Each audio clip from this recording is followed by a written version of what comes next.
Ladies and gentlemen, the Railroad Hour.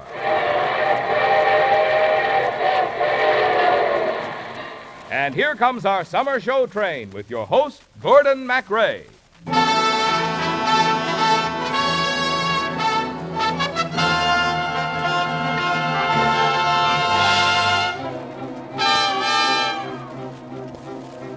The Association of American Railroads, the same railroads that bring you most of the food you eat, the clothes you wear, the fuel you burn, and all the other things you use in your daily life, brings you the Railroad Summer Show, starring Gordon MacRae, Lucille Norman, the sportsman, and the music of John Rarig and his orchestra.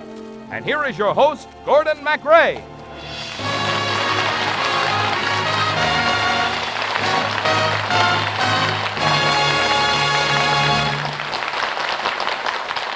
Thank you very much, ladies and gentlemen.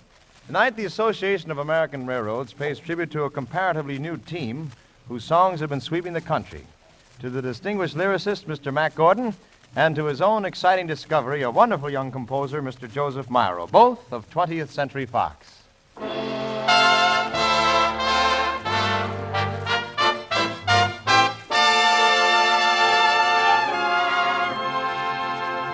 Folks, you're about to hear music that you already know and like.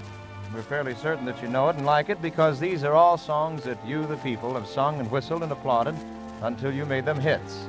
They are all from Fox Pictures, and they are all by Mack Gordon and Joseph Myrow. You probably already know about Mack Gordon, who is one of the country's most celebrated lyricists. But we wanted to tell you tonight the story of Gordon and Myrow, and of the songs they have written together which have swept the nation. Songs that are fresh and delightful, and somehow have that magic combination of being both singable and memorable. For instance, here's a beautiful song. Every time I meet you for the first time, just as though we never had met before.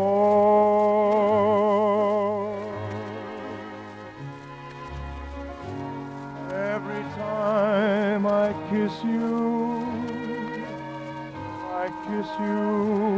for the first time, and my happy heart keeps begging you for more.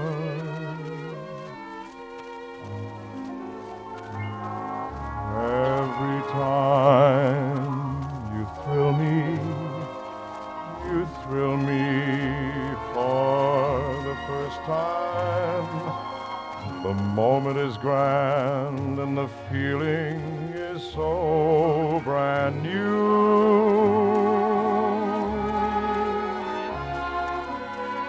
Every time you leave me, won't you take this thought along with you?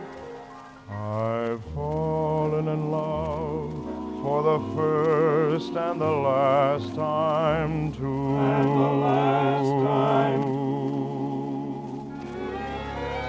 Every time you leave me, won't you take this thought along with you? I've fallen in love for the first and the last time, too.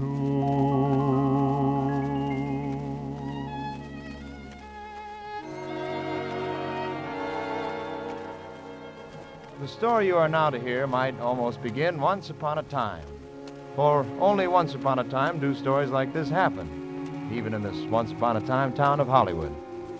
Mack Gordon had written Did You Ever See a Dream Walking and Stay as Sweet as You Are with Harry Ravel.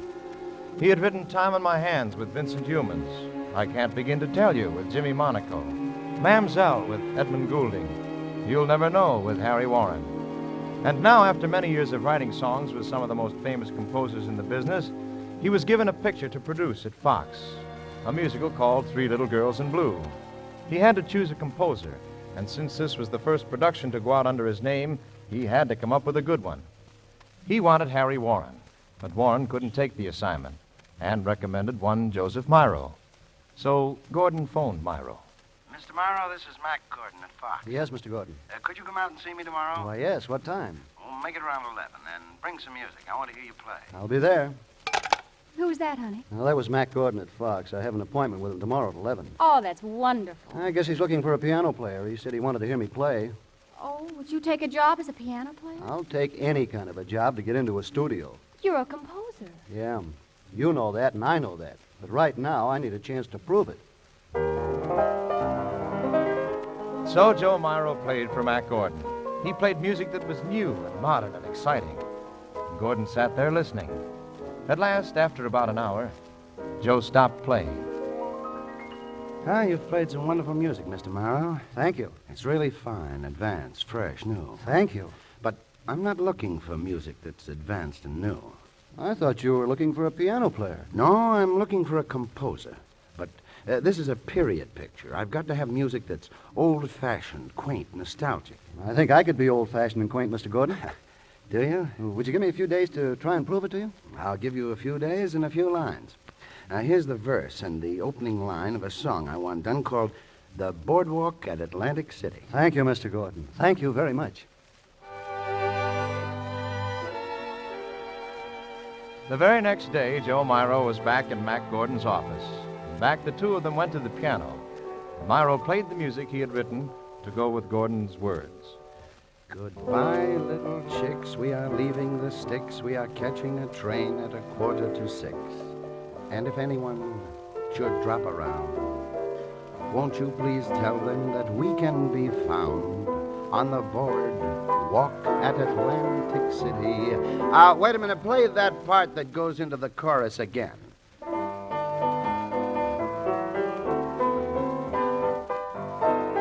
You're hired. What did you say? I said you're hired. Take off your coat and let's go to work.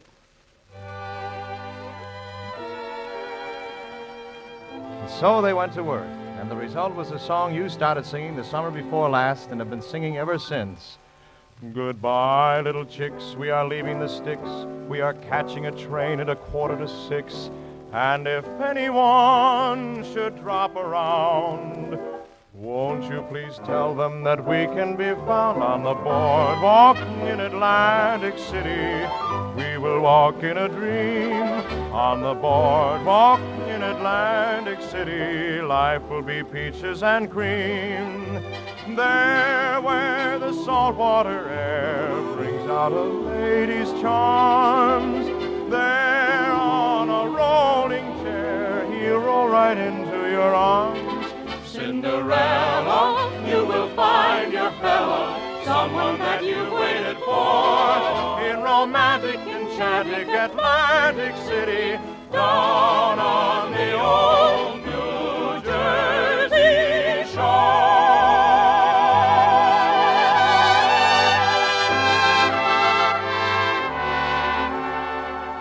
When it was announced that Mack Gordon had picked a newcomer to do the music for Three Little Girls in Blue, almost everyone thought he was crazy. Mac, this is the first picture you've produced. You can't afford to take chances. You got to do everything you can to ensure success. You got to pick an established man so there won't be any element of risk. Hey, Mac, listen to me. Now you listen to me. I've been working here at Fox 14 years, and I've been writing songs for a good many more years than that. And if I can't recognize talent by now, then I might as well quit. Okay, Mac, it's your funeral. Maybe, maybe not. This boy is great. I'll stake my reputation on him. And Mack Gordon did stake his reputation on Joseph Myrow. And when the people heard the music, most of them who had told Mack Gordon he was crazy to take a chance on a newcomer said, Hey, did you hear those songs? That boy's great. I knew he couldn't miss. Oh, yes. Yes, it was easy to say that once you had seen Vivian Blaine stand alone by a window and heard her wistfully sing this song. Somewhere in the night there must be someone for me. Somewhere in the night, who knows where somewhere may be, across the way, or maybe way beyond the distant star.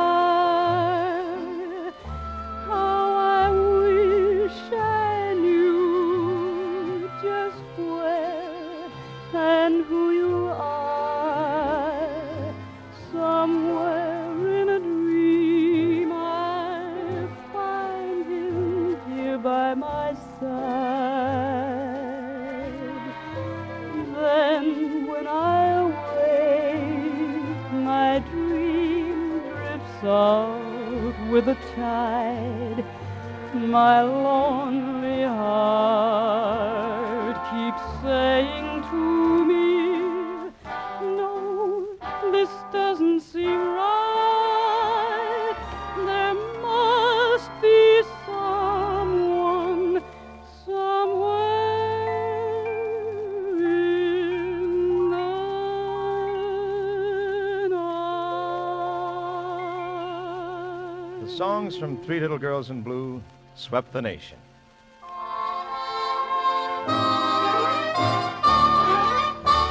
You make me feel so young. You make me feel there are songs to be sung, bells to be rung, and a wonderful fling to be flung. And even when The tunes were catching, the lyrics delightful, the picture was a hit. And well might Mack Gordon and Joseph Myrow sing with the rest of the country their own gay song from Three Little Girls in Blue. 'Cause you make me feel so young.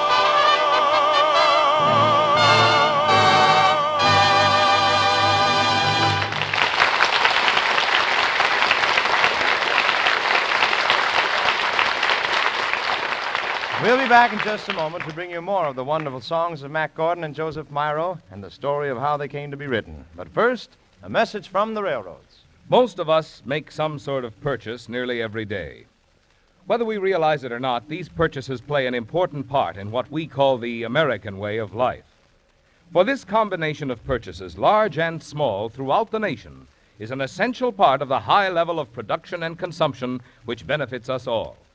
As long as people are able to buy things, as long as industry and agriculture are kept busy, we in America will be assured of an abundance of the necessities and luxuries of life.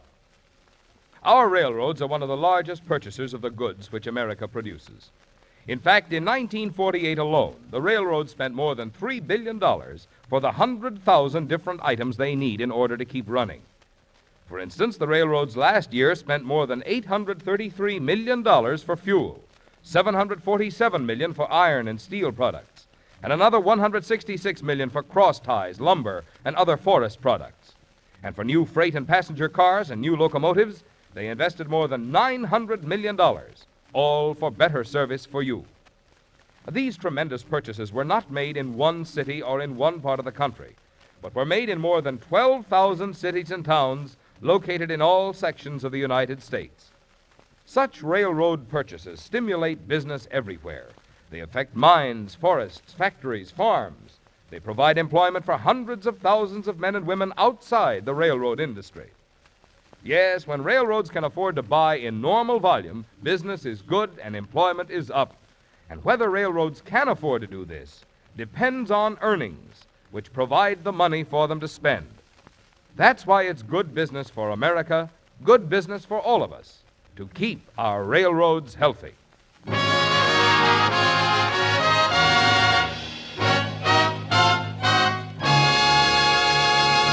And now we continue the Railroad Hour's tribute to 20th Century Fox's great team, Mack Gordon and Joseph Myrow.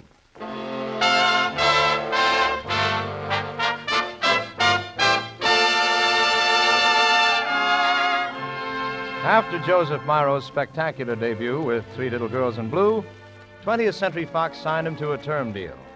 And he and Mack Gordon started to work on another score. This time it was the musical version of Burlesque, called When My Baby Smiles at Me. They were working on the songs for this score when the musicians' ban against the recording companies was called. It was to go into effect at midnight, New Year's Eve. And since recordings are part of the lifeblood of any song, everyone connected with the business was trying to get every song possible recorded before the deadline. The week before New Year's, the head of Victor Records' popular music department, Eli Oberstein, was on the Fox lot. And Joe Myrow played a song that he and Mack Gordon were working on.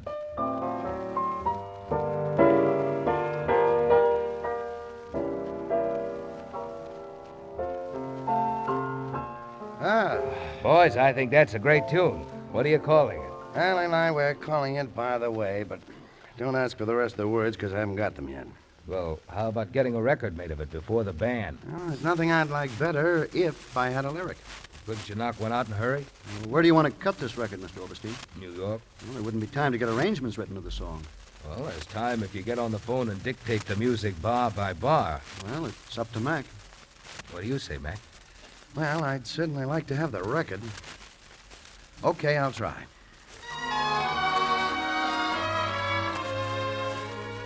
These are the moments that can really scare you. Mack Gordon stared at blank pieces of paper. He chewed pencils. He walked the floor. Nothing happened. The hands of the clock slid by the hours and then the days, but the words just wouldn't come. And finally, it was the last morning, and he had sat in his studio office all night, with Joe sitting anxiously beside him. Ah, Joe, it's no use. I'm sorry you went to all the trouble to dictate the music by telephone. I just can't get a lyric for it. I'm going home to get some sleep. You phone Eli and call off the deal, will you? Okay, whatever you say. Mac went home and got wearily into bed. He was almost asleep when the phone rang. Hello. Mac, Oberstein says you just got to get a lyric. He says they've had an orchestra standing by since yesterday. Okay, I'll come down to the office, but I'm afraid I'm not going to lick this one, Joe. I'm afraid I'm not going to lick this one.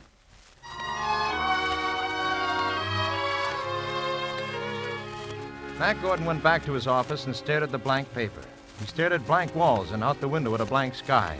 He sat there all afternoon, and at 5 o'clock, suddenly words began to fit themselves to the music, and he wrote them down. By 5:30, Eli Oberstein had them in New York, and long before midnight, the song was recorded. And, as I'm certain you recall, it went like this. By the way, wasn't that a dream last night?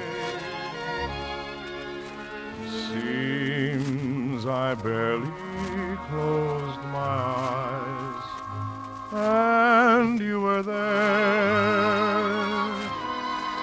By the way, and to my complete surprise, you and I were dancing on a cloud somewhere. I held you in my arms. The joy of it was thrilling. And then I pleaded for a kiss, and you were willing. And so we kissed. Then I heard you say you cared. By the way, do say it now, as you did then. Or must I wait until I dream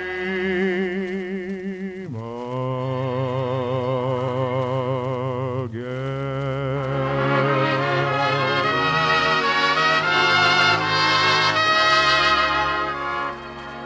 You heard the music of Gordon and Myrow in When My Baby Smiles at Me. You heard it in Beautiful Blonde from Bashful Bend. And you heard it in Mother Wore Tights. Wish I were back again with all the sweet and simple folks I call my kin in Kokomo, Indiana. Well, if it isn't poppin', hiya, Mom, you always had the cutest grin in Kokomo, Indiana. Just look at Rover, wag his tail. Gosh, he remembers me. And get a load of Sister Grace. You can't see the freckles for the jam on her face. How would you like to go and see that old bashful beau you used to know in Kokomo, Indiana? Wouldn't you just as soon go out and spoon beneath the Hoosier moon? Oh, what a moon! For all of the many reasons that I've mentioned heretofore, my heart will always be in Kokomo. And of course, you know, the town of Kokomo will always be indefinitely in Indiana. heard it in Mother Wore Tights, applauded it, requested it, remembered it, and sang it yourself. And one particular love song you made the number one hit of the country. It was your favorite love song of the year. Remember? Who knows how much I love you? You do. No one means more to me than you do.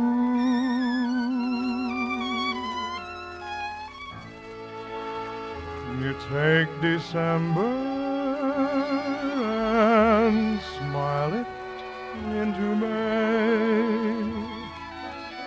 and then December comes back again when you're away.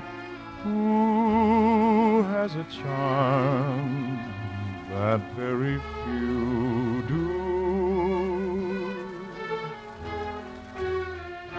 Who makes life necessary? You do. And who can take my dreams and make my dreams come true?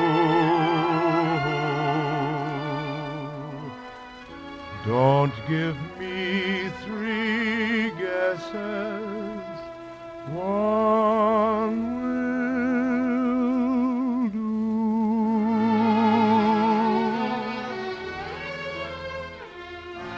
Who has a charm that very few do?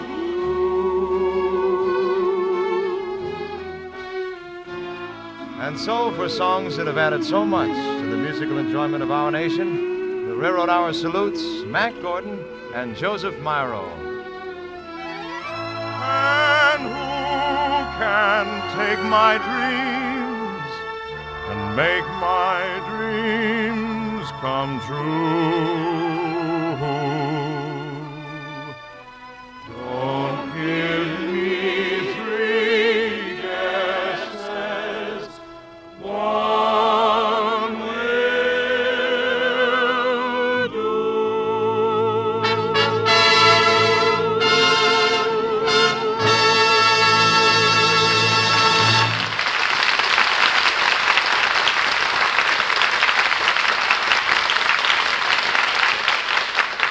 As lasting evidence of tonight's tribute, the Railroad Hour is presenting a parchment scroll to Mr. Mack Gordon and a scroll to Mr. Joseph Myrow, signed by William T. Pharisee, President of the Association of American Railroads. And here to accept the scrolls are Mack Gordon and Joseph Myrow.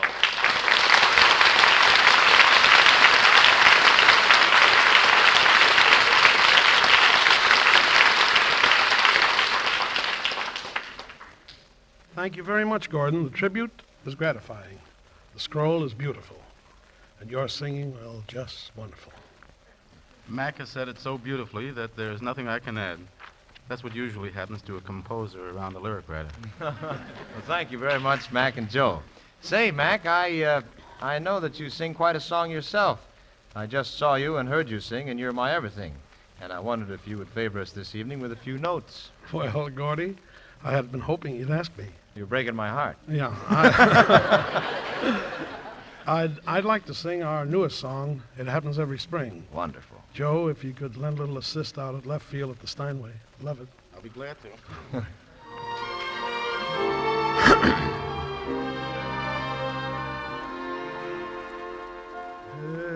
It happens every spring. The world is young again. We're children on an ups-a-daisy swing. A carousel with horses freshly painted. The papa that says, let's get acquainted. What is that cheer I heard? A fella stealing third. Your neighbor's boy became a home run king. Your dad rolls up his sleeves to clean the attic. Your 16-year-old sister goes dramatic. It happens, yes, it happens every spring. The tears that go with sulfur and molasses, the outstretched nickels when an ice cream wagon passes. A rippling stream sounds like a rippling harp as Mother Nature proudly spreads her new green carpet. Be patient, lonely one, your love will come along. Your autumn heart will find a song to sing. Then raindrops will be dancing to the tune of it. The carefree, gay, and April, May, and June of it. And remember, it never rains but what it pours. And maybe raindrops will be whispering, this spring is yours.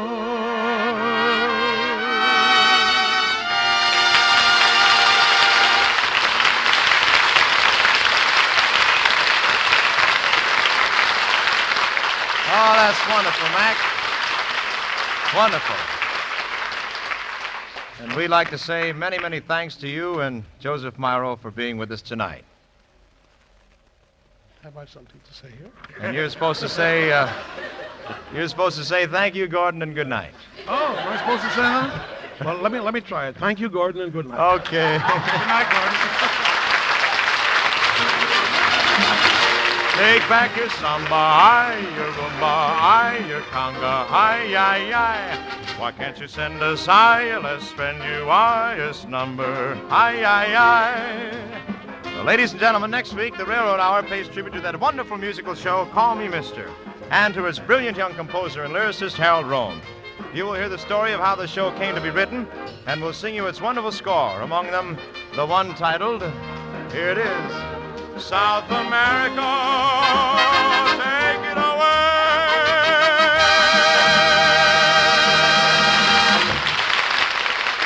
Thank you, ladies and gentlemen, for joining us. The Railroad Summer Hour is written by Gene Holloway and is brought to you each week at this time by the American Railroads. These railroads are your hometown partners. They are an essential, dependable, working part of the life of thousands of cities and towns all over America. Railroads employ local people and often buy supplies locally. They own local property and pay local taxes on it. They are responsible citizens and good neighbors in your own hometown. All aboard! Well, it looks as though we're ready to pull out. And so until next week, goodbye.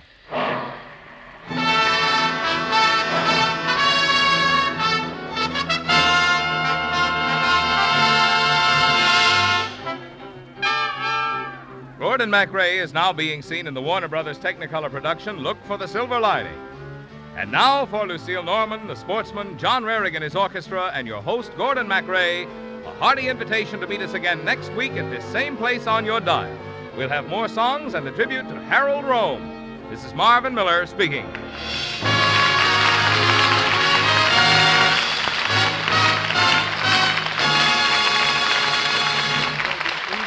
Broadcasting Company.